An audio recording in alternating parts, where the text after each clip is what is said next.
আসসালামু আলাইকুম প্রিয় দেশবাসী।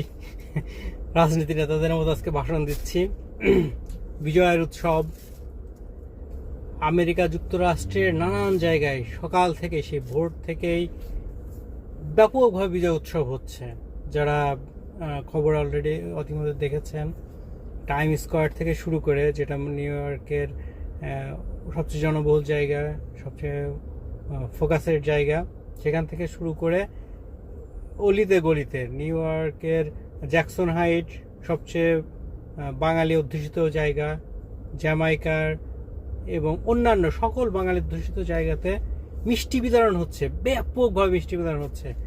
আমরা শুনেছিলাম গল্প শুনেছিলাম যে শেখ মুজিব যখন মারা গিয়েছিল তখন মিষ্টি বিতরণ হয়েছিল। এই তো কয়েকদিন আগেই, এই আন্দোলন চলাকালীন সময়ে, গত সপ্তাহেরই কথা, একজন মুক্তিযোদ্ধা বলছিলেন ওই আন্দোলন, তারা তখন আন্দোলন করছিলেন এবং সেই সময় তিনি ওই গল্পটা বলছিলেন যে মিষ্টি সেখানে কোথাও কোনো দোকানে মিষ্টি পাওয়া যাচ্ছিল না। মিষ্টির সাথে সাথে, এই মুজিবের মৃত্যুর খবর শোনার সাথে সাথে সব জায়গায় মিষ্টি বিতরণ করা শুরু হয়ে গেছে। আজকেও দেখলাম, কি আশ্চর্য, অদ্ভুত, সব জায়গায় এইটা শুরু হচ্ছে, মিষ্টি বিতরণ করছে বাঙালিরা। তো বিজয় অর্জনের চেয়ে স্বাধীনতা অর্জনের চেয়ে স্বাধীনতা রক্ষা করা কঠিন।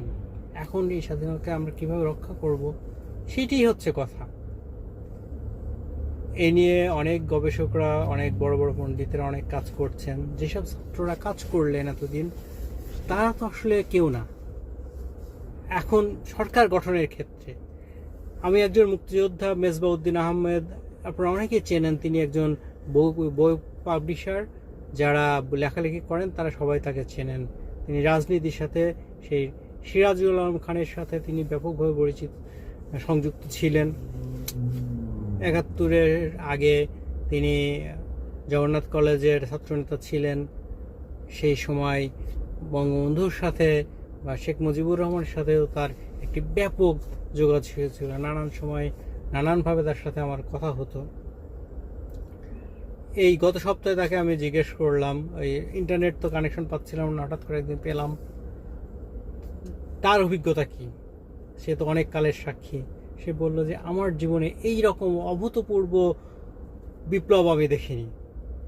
শুক্রবারের দিন সম্ভবত সে বলল যে প্রথম যে বিপ্লব শুরু হয় কারফিউর প্রথম দিন কিংবা তার আগের দিনে ঘটনা, শুক্রবারে সে বাহাদুর শাহ পার্কে বিকালের দিকে বেড়াতে গিয়েছিল।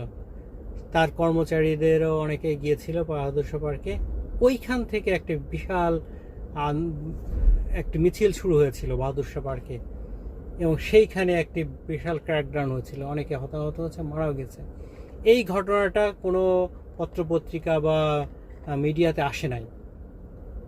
উনি বললেন যে এই যে একটা ঘটনা, এটাই কিন্তু গত সপ্তাহের কথা আমি বলছি, গত সপ্তাহে ওনার সাথে আমার কথা হয়েছিল। উনি বললেন এই ঘটনাটা কোথাও আসে নাই। এই ঘটনা দেখার পরে তার অভিজ্ঞতার কথা আমি বলছি। তিনি বলছেন যে আমরা যখন ছাত্র ছিলাম, অর্থাৎ মেজবাউদ্দিন আহমেদ যখন ছাত্র ছিলেন, আমরাও এই ৭১ সালে নেতাদেরকে একবার ঠেলে নিয়ে গিয়েছিলাম স্বাধীনতার জন্য।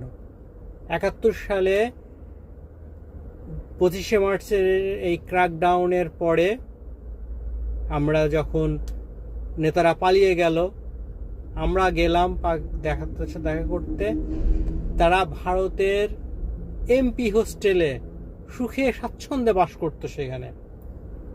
আমাকে দেখা মাত্রই, মেজবাউদ্দিন আহমেদের ভাষ্য আমি বলছি, তিনি বললেন যে আমাকে দেখা মাত্রই তারা আমাকে তেড়ে আসলেন।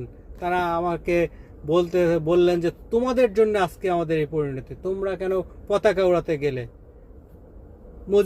শেখ মুজিব তো আলোচনা করছিল, অর্থাৎ আলোচনায়, যে আমরা কিছুদিন আগে শুনছিলাম যে হাসিনা বলছিল আলোচনার দ্বার খোলা।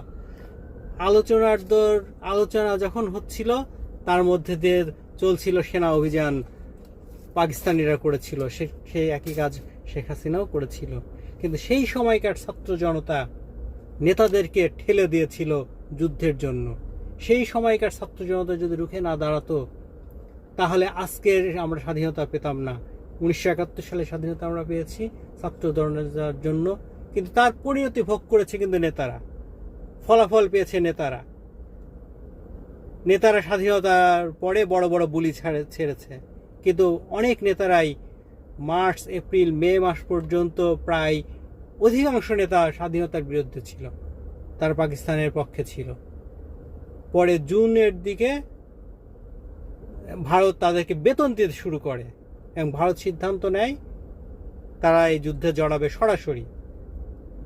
তখন থেকে তারা স্বাধীনতার জন্য তাদের মায়া কান্না শুরু হয়ে যায়। এর আগে অধিকাংশ নেতা পাকিস্তানের পক্ষে ছিল। তো যাই হোক, আজকেও তাই আমরা দেখি কি হয়। তো আমি শেষ করব একটা গল্প দিয়ে। এই গল্পটা আমি এর আগে এই গত কয়েক সপ্তাহ ধরে বলতে চাইছিলাম, এটা তো মৃত্যু, এত লাশ, এত হাহাকারের মধ্যে আর বলতে ইচ্ছা করতো না। তো এটা হচ্ছে একটা স্বৈরাচারের পরিণতি। আপনারা খুবই সাম্প্রতিককালের হিটলার মুসোলিনির পরিণতি দেখেছেন, সব স্বৈরাচারের পরিণতি কিন্তু একই হয়, আপনারা দেখেছেন। আমি একটি পারস্য দেশের একটি রূপকথার গল্প বলবো। এই গল্পটি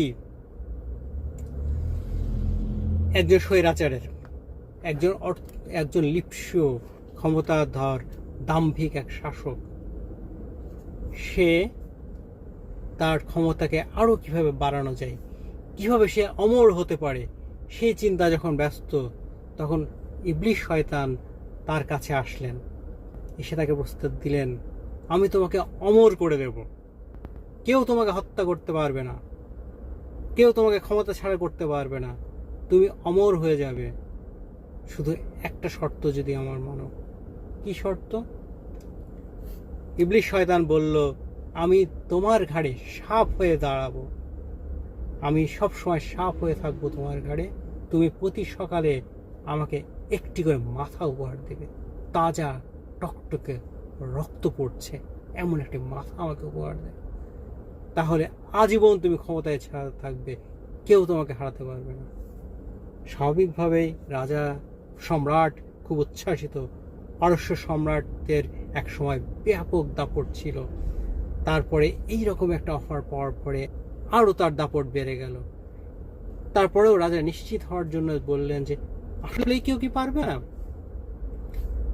তখন শয়তান বলল, একজন মাত্র তোমাকে হারাতে পারবে, একজন হাতে তুমি হত্যা হবে, সে হচ্ছে এমন একটা ছেলে, এমন একটা যুবক যার জন্মের আগেই তার বাবা এবং মা উভয়ে মারা গেছে, এবং এই ছেলে কখনোই ভূমিষ্ঠ হয় নাই। কি আশ্চর্য জিনিস! মানুষ তো ভূমিষ্ঠ হয়, মাতৃগর্ভ থেকে ভূমিষ্ঠ হয়, আর জন্মের আগে মাও মারা গেছে, বাবা তো মারা গেছে, মাও মারা গেছে, ভূমিষ্ঠও হয়নি। এটা কখনো সম্ভব? এটা কি কখনো মানুষ? সে কিভাবে হবে? সুতরাং রাজা সেই দিন থেকে নিশ্চিন্তে শাসন করে যাচ্ছিল, শোষণ করে যাচ্ছিল। দীর্ঘদিন কেটে গেল। হঠাৎ করে একদিন একদল যুবক রাজপ্রাসাদ ঘেরাও করে ফেলল। তখন রাজা জিজ্ঞেস করল, কি ঘটছে? সম্রাট জিজ্ঞেস করলেন, কি হচ্ছে? প্রহরীরা বললেন, মহারাজ, সম্রাট, এই যুবকদের মধ্যে কিছু যুবক আছে যাদের বাবা মা জন্মের আগেই বাবা মারা গেছে, বা মা মারা গেছে, বাবা মারা গেছে, এমন একটা গুজব ছড়িয়ে গেছে।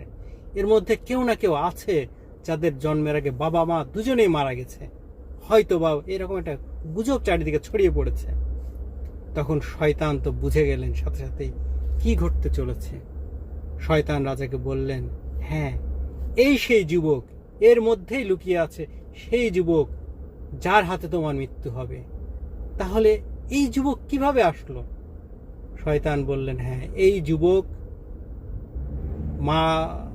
বাবা মারা যায় আমার খাবারে হরতে, আমি তাকে খেয়ে ফেলেছিলাম, আর তার মা মারা যায়, তখনকার চিকিৎসকেরা মায়ের পেট ফেরে, যেটাকে আমরা এখন সিজার বলি, সি সেকশন বলি, তখনকার দিনেতে এইরকম কোনো ধারণা ছিল না। সি সেকশন করে সেই বাচ্চাকে বের করা হয়েছিল। এই বাচ্চা কখনোই মাতৃগর্ভ থেকে ভূমিষ্ঠ হয় নাই, ভূমিতে পড়ে নাই। তার পরিণতি কি হলো আর তো বলার অপেক্ষা রাখে না। আজকের শেখ হাসিনা সেই একই পরিণতি বরণ করতে হলো। সে হয়তো ভেবেছিল কেউ তাকে হারাতে পারবে না, কিন্তু যে সন্তান কখনো ভূমিষ্ঠ হয় নাই সেই সন্তানের হাতে তার পরাজিত, সেই যুবকের হাতে তার পরাজয় বরণ করতে হয়েছে। এবং সেই পারস্য গল্প কেন আমি বলতে চাচ্ছি আজকে, একটি কিন্তু গভীর মিল আছে সেই গল্পের সাথে। স্বৈরাচার ছাড়াও সেই পারস্য সম্রাট সেই যুবকের হাত থেকে রক্ষা পাওয়ার জন্য কোথায় পালিয়েছিল আপনারা জানেন? হ্যাঁ, সে পালিয়েছিল ভারতে। পারস্য দেশের গল্প এটি, সেই বহু বহু বছর আগের পারস্য দেশের গল্প।